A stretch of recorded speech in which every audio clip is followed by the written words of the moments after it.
This channel is supported by TrueFire. TrueFire is an online library of lessons from some of my favourite players. There's thousands of lessons on there. You can use the promo code JNC40 to get 40% off of any of their courses.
So I was on the fence about selling this guitar, and I thought in a last-ditch attempt to see whether I would be making a huge mistake, what I would do is restring it and also try top wrapping it. I didn't realise that this was a somewhat controversial topic for some corners of the internet, and in particular on forums. I believe that there's a lot of folks that will say this makes no difference, and then there's some folks that will say it makes some difference.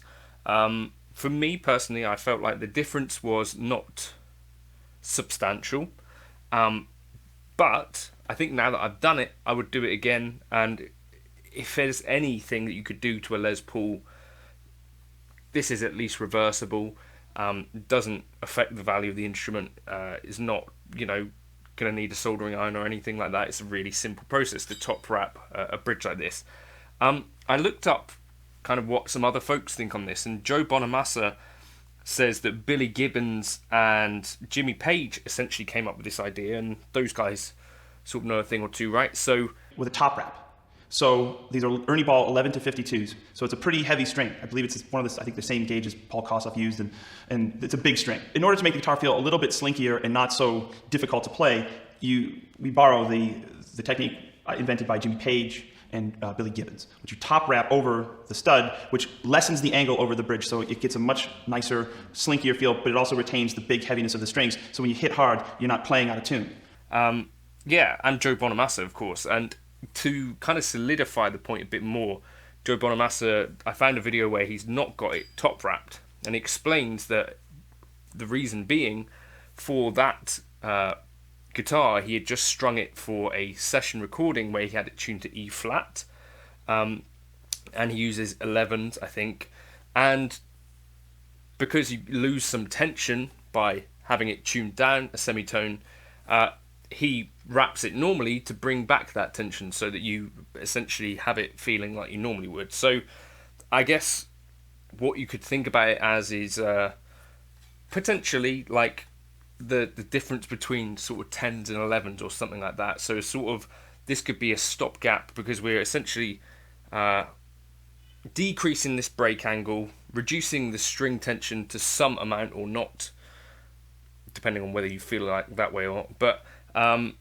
yeah, it could sort of be seen as something like a between string gauge, you know, like it is a thing, 9s and 10s, you can now get 9.5s. Potentially this would be worth a go. I didn't realise it was controversial. Now that I've tried it, I think next time I restring any of my guitars with a Tune-o-matic bridge and tailpiece, I'll give it a go.